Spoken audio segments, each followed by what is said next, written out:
Accountability.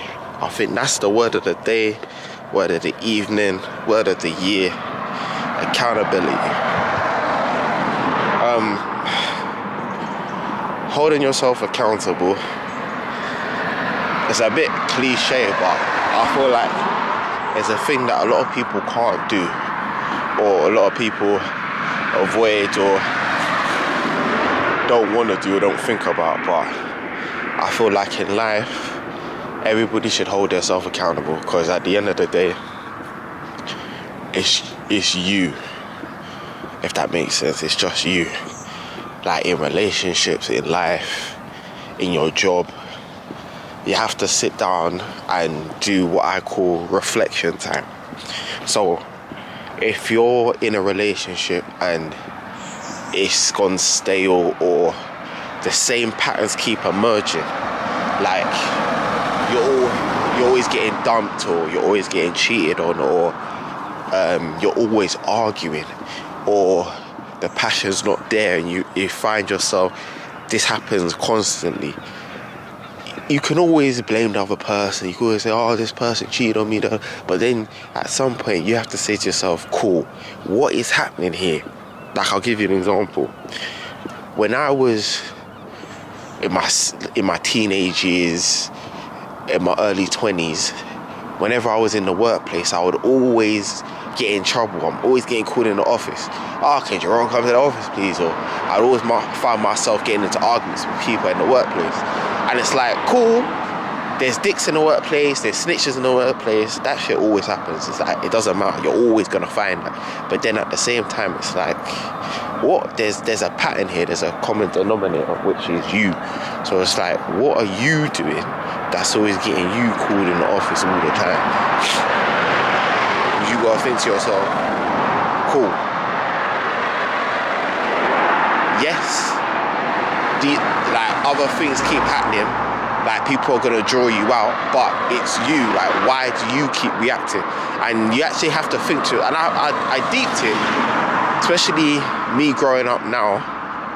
There's certain people that's their job. Like that's what they thrive off of. Raw.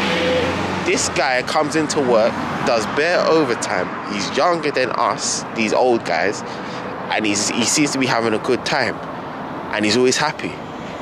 Let me try to get underneath this guy's skin, get him in trouble, and if I get him in trouble, then I'm throwing him off with his money, and he's not going to make money. By the time he's our age, he can't make money like us, or he can't be in a better position than us. And this is, it's mad, but this is what these guys think.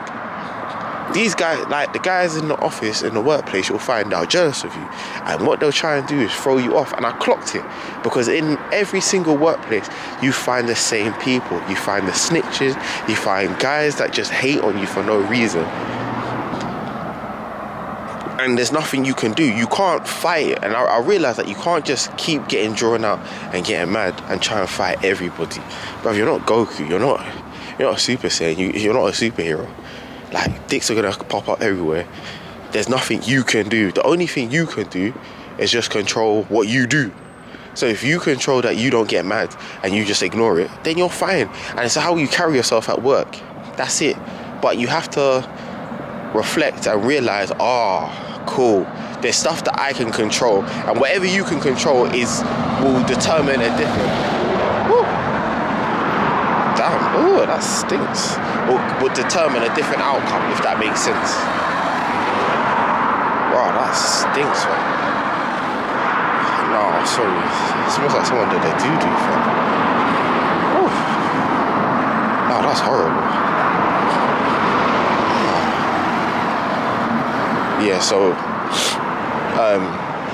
sorry, I lost my train of thought, because someone let one rip. It stinks. But, so yeah, sometimes in life, what you need to do is just sit back and relax and just think. Things keep happening negatively in my life. Why is that? Sometimes you just need to make a change. Like, there was, like an old relationship I had years ago. Like, the passion was there, but we just wasn't good for each other, if that makes sense. Like, probably at that time in our life, we just wasn't good. Like, it wasn't a toxic relationship, but it just wasn't, it wasn't healthy. Like, there was no growth or progression. And I remember it's like we used to break up, get back together, just play games, and it just got to the point. I remember I went to go see her one time, and I was thinking, I had a lot going on at the time. I just kept thinking to myself, like, what is going on here? Like, what is this? You know, sometimes it's like you're together, but you're not really together. There's no really label on it. And you're just thinking, you're just going through the emotions. And I said to her, like, she's laying in bed. I sat on the end of the bed, and I turned to her and I said, like, what is this? Like, what do you want here? And she said to me, I remember it clearly as day, I don't know. And when she said that, I literally just got up and left. And I remember her saying, come back. No, come back. And she was calling my name, but I just left. Something clicked. It just clicked. When she said she didn't know, it was just like, yeah, it was like a confirmation that it's not serious, bro. It's not serious. But sometimes in life you need that. Like, you need to just do something different. Because I feel like if I just stuck around, things would just be the same, and my life would just plateau. It would just be the same. Sometimes you just have to say, fuck it. Like, just do something unexpected, if that makes sense. You have to make a change, if that makes sense. Sometimes you have to break the norm and do something that's uncomfortable. And that was very uncomfortable. It was very hard. But at the same time, it did help me grow as a person, as an individual, to do something different, come out of my comfort zone. So yeah. Like, comment, subscribe. Hold yourself accountable, boys and girls. But accountability is a very big thing. Very big thing.